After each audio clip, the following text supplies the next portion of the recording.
Hello students, कैसे हैं आप सब। होपफुली आप सब अच्छे होंगे। हमने अपना सेकंड चैप्टर है वो कंप्लीट कर लिया था। Now we are going to move on our third chapter.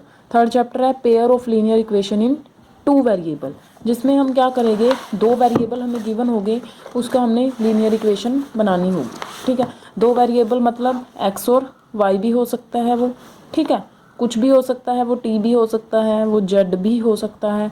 दो वेरिएबल होगी, ओनली वन वेरिएबल में नहीं होगी इक्वेशन होगी वो टू वेरिएबल में होगी। Is that clear. तो हम अपने थर्ड चैप्टर की ओर मूव कर रहे हैं, तो आप सब ध्यान से समझिए इसको। Pair of linear equation in two variable की लीनियर इक्वेशन हम करेंगे। जब हम वेरिएबल की लीनियर इक्वेशन करेंगे तो हमने उसको ग्राफिकली भी शो करना होगा, रिप्रेजेंट करना होगा।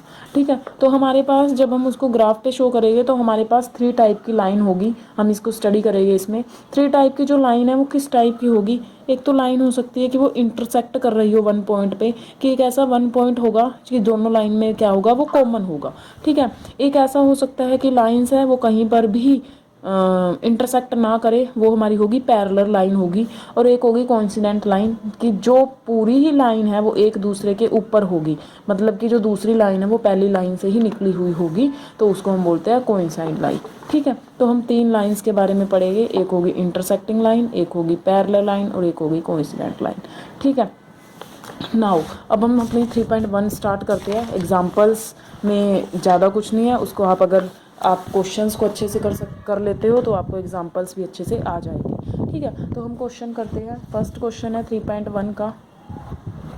First question, Aftab tales his daughter, Aftab अपनी डॉटर को कहता है 7 ईयर्स एगो, 7 साल पहले, I was 7 time as old as you were then, मैं तुमसे 7 साल बड़ा था जब तुम उस टाइम कितने साल की थी, मैं तुमसे 7 साल बड़ा था, यही वो कहता है। ठीक है, ऑल्सो 3 ईयर्स फ्रॉम नाउ, अब से 3 साल बाद, I shall be 3 time as old as you will be, मैं तुमसे 3 साल बड़ा होऊगा, जितना कि जिससे कि तुम होगी उससे मैं 3 साल बड़ा होऊगा। Represent this situation algebraically and graphically, इसको एल्जेब्रिक में हमने शो करना है और ग्राफिक में भी हमने शो करना है। एल्जेब्रिक मतलब हमने इक्वेशंस बना के दिखानी है, जब इक्वेशंस बन तो हम उसको ग्राफ पे रिप्रेजेंट कर देंगे। ठीक है, तो देखते हैं। आफ्ताब अपनी डॉटर को कहता है, तो लेट हम कर लेंगे नाउ आफ्ताब एज मैंने ले ली, क्या ले ली, एक्स ईयर, और जो उसकी डॉटर है हिज डॉटर एज, उसकी जो डॉटर है उसकी एज ले ली मैंने, हिज डॉटर एज, जो डॉटर है उसकी एज होगी वाई ईयर। ठीक है, अब इक्वेशन कहता है 7 years from now, 7 year ago, 7 year ago, 7 year ago Aftab as क्या होगी, अगर 7, अब एक्स साल का है वो, तो वो 7 साल पहले तो x-7 का होगा ना। सपोज करो कि आज तुम 20 ईयर्स के हो। ठीक है, तो आज से 7 साल पहले तुम कितने साल के होगे, इसमें 7 को माइनस ही करोगे, वही होगा, तभी आएगा 13 ईयर्स के थे तुम। ठीक है, ऐसे ही वो आज x ईयर का है तो वो 7 साल पहले x-7 ईयर्स का था, नॉर्मली बात है। ऐसे ही उसकी जो डॉटर है वो भी 7 साल पहले, अगर आज वो y की है तो वो 7 साल पहले y-7 ईयर की ही थी। ठीक है, जो आफ्ताब है वो कहता है 7 साल पहले, I was 7 time as old as you, मैं तुमसे 7 गुना बड़ा था, तो ये x-7 है जो वो किसके इक्वल होगा, 7 इंटू y-7 के, क्योंकि जो फादर है वो क्या था, 7 साल बड़ा था अपनी डॉटर से, तो x-7 इक्वल होगा 7 y-7 के, यहाँ से हो गया x-7 और ये होगा 7 y- के 49, एक इक्वेशन यहाँ से होगी। अब 3 years from now, 3 years from now, अब देखिए आफ्ताब की एज आज एक्स ईयर है, आज से 3 साल बाद आफ्ताब की एज क्या होगी, x+3 होगी। ठीक है, और उसकी डॉटर की एज क्या होगी, डॉटर एज होगी जो वो होगी y+3 होगी। वो कहता है कि 3 years from now I shall be 3 time as old as you, तो मैं तुमसे 3 साल बड़ा होगा, x+3 इक्वल होगा 3 इंटू y+3 के, एक इक्वेशन ये हो जाएगी, x+3 इक्वल में 3y+9। हम इन इक्वेशंस को फर्दर सोल्व करते हैं। एक इक्वेशन है मेरे पास x-7 इक्वल में 7y- के 49, ठीक है, हाँ जी। इसको जब हम सोल्व करेंगे x माइनस 7 इक्वल में 7y माइनस के 49, y वाले को इधर ले आते हैं x माइनस 7y इक्वल में, या इसको भी इधर ही ले आते हैं माइनस के 7 प्लस के 49 इक्वल में 0। तो यहाँ से हो गया x minus 7y plus 42 equal में 0। एक इक्वेशन ये आ गई। सेकेंड इक्वेशन होगी x प्लस 3 इक्वल में 3y प्लस 9 था, तो जब मैं इसको लेकर आऊँगी x प्लस 3 माइनस के 3y और माइनस के 9 इक्वल में 0, तो x माइनस 3y यहाँ पे होगा माइनस के 6 इक्वल में 0।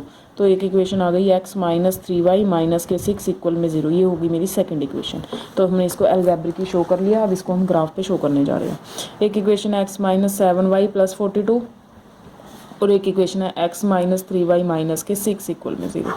तो जब हम इसके पॉइंट्स निकालते हैं, जब हमने उसको ग्राफ पे शो करना है, तो x की जगह जब मैंने 0 पुट किया तो y क्या होगा माइनस के 7y इक्वल में माइनस के 42, तो y की वैल्यू आ जाएगी मेरी यहाँ से 6 हो जाएगी।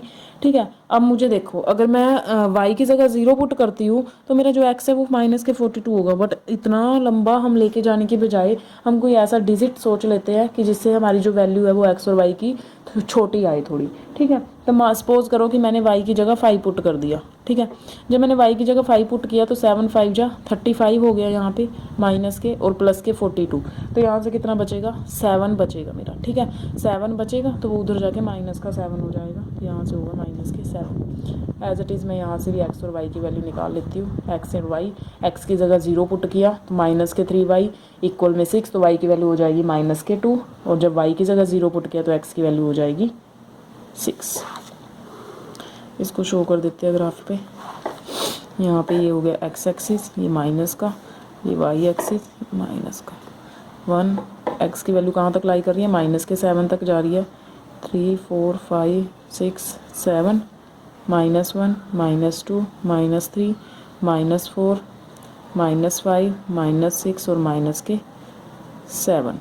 As it is 1 2 3 4 5 6 minus 1 minus 2 minus 3 minus 4 minus 5 minus 6 minus 7। x की वैल्यू 0 है, y 6 है, यहाँ पे होगा। ठीक है, और x की वैल्यू माइनस 7 है, y 5 है। x की वैल्यू माइनस 7 है और y आ रहा है मेरा 5। ठीक है, तो ये किस टाइप का होगा मेरे पास, x माइनस ये होगा मेरे पास, इसको मैं यहाँ लेके जाऊँगी। x माइनस, x की वैल्यू माइनस 7 है, y की वैल्यू 5 है, तो वो इस टाइप का जाएगा लाइन कोई। ठीक है, ये कौन सी लाइन है, x माइनस 7y प्लस के 42।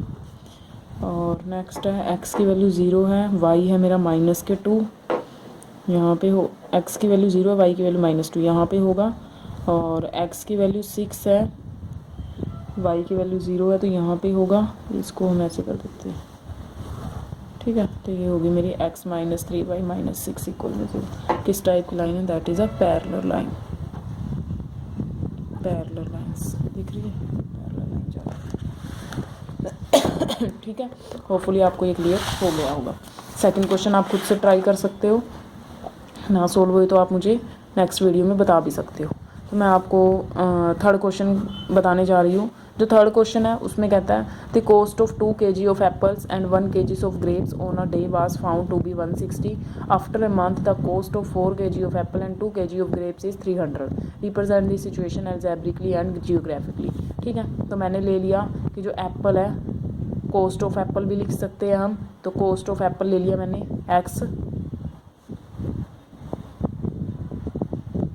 और कॉस्ट ऑफ मैंने और क्या ग्रेप्स है उसको ले लिया y। 2 kg एप्पल है तो 2x होगा, 1 kg ग्रेप्स है तो y होगा इक्वल में कितने के है वो 160 के है। एक इक्वेशन ये आ जाएगी। नेक्स्ट इक्वेशन होगी after a month the cost of 4 kg Apple, तो 4x होगा, 2 kg ग्रेप्स है 2y होगा इक्वल में 300। एक इक्वेशन ये आ जाएगी मेरी। ठीक है, एक आएगी 2x प्लस वाई इक्वल में 160, एक होगी मेरे पास 4x प्लस 2y इक्वल में 300। इनको सोल्व कर लेते हैं बस, और कुछ नहीं करना। 2x प्लस वाई इक्वल में 160 है और यहाँ पे है 4x प्लस 2y इक्वल में 300 है। इनको जब हम सोल्व करेंगे ये होगा x और y, इधर भी एज इट इज़ हम इनको भी सोल्व करेंगे, ये होगा x एंड y। ठीक है, अब यहाँ पे x की जगह 0 तो हम देखो पुट करेंगे तो y कितना आएगा 160 आएगा, इतना बड़ा y मैं नहीं ले सकती। ठीक है, तो इसके लिए मुझे कोई और नंबर देखना पड़ेगा। और नंबर मैं क्या देखूँगी वो आप लोग सोचिए ज़रा, क्योंकि अगर हम x की जगह 0 पुट कर देते हैं तो y की वैल्यू है वो बहुत मूव करेगी, 160 तक चली जाएगी। ठीक है, अब मुझे कोई ऐसा नंबर सोचना पड़ेगा जिससे कि हम इसको ईजिली सोल्व कर सकें। ठीक है, अब सपोज करिए, हाँ जी, हमने जो पॉइंट्स है वो निकाल लिए अपने। एक इक्वेशन थी 2x प्लस वाई इक्वल 160, एक थी 4x plus 2y equal 300। Now हम फर्दर मूव किया हमने, तो x की जगह जब हमने 0 पुट किया तो y की वैल्यू आई 160। अब हमने y की जगह 0 पुट किया तो x की वैल्यू आई 80। एज इट इज़ हमने यहाँ पे वैल्यूज़ पुट करके हमने पॉइंट्स निकाल लिए। तो हमने जब उसको फर्दर ग्राफ पे शो किया तो एक लाइन इस टाइप की दिखाई दे रही है, 2x प्लस वाई इक्वल में 160। सेकेंड लाइन की तरफ मूव करते हैं, x की वैल्यू 0 है, y की वैल्यू 150 है। तो सपोज करो कहीं यहाँ पे आएगी वैल्यू, और एज इट इज़ y की वैल्यू 0 है तो x की वैल्यू 75 है। सपोज करो कहीं यहाँ पे वैल्यू आएगी, तो लाइंस मुझे दिख रही है कि पैरेलल लाइन चल रही है ना। तो हम क्या बोल सकते हैं कि लाइन है वो कैसी है, पैरेलल लाइंस है। ठीक है, बिल्कुल इजी थी 3.1। तो होपफुली आप सबको समझ आ गई होगी। जो सेकंड क्वेश्चन है वो आप लोग खुद सोल्व करके देखेंगे। अगर आपको कोई प्रॉब्लम आती है तो आप मुझे कल नेक्स्ट वीडियो में बता सकते हैं। तो जो ये वाली एक्सरसाइज है उसमें हमने सिर्फ क्या करना था, इक्वेशंस बनानी थी। इक्वेशंस को एल्जेब्रिकली शो कर लिया, उसके बाद हमने उसको जियोग्राफिकली शो करना था, मतलब उसको ग्राफ पे शो करना था। तो मैंने आपको 2 क्वेश्चन करके दिखा दिए। एक लाइन ये भी पैरेलल का ही हुआ, थर्ड भी पैरेलल का ही हुआ है। ठीक है, थर्ड आप कर लेके देख लेना। अगर आपको कोई प्रॉब्लम आती है तो आप मुझे कल डिस्कस कर सकते हैं। Okay friends, thank you, have a nice day.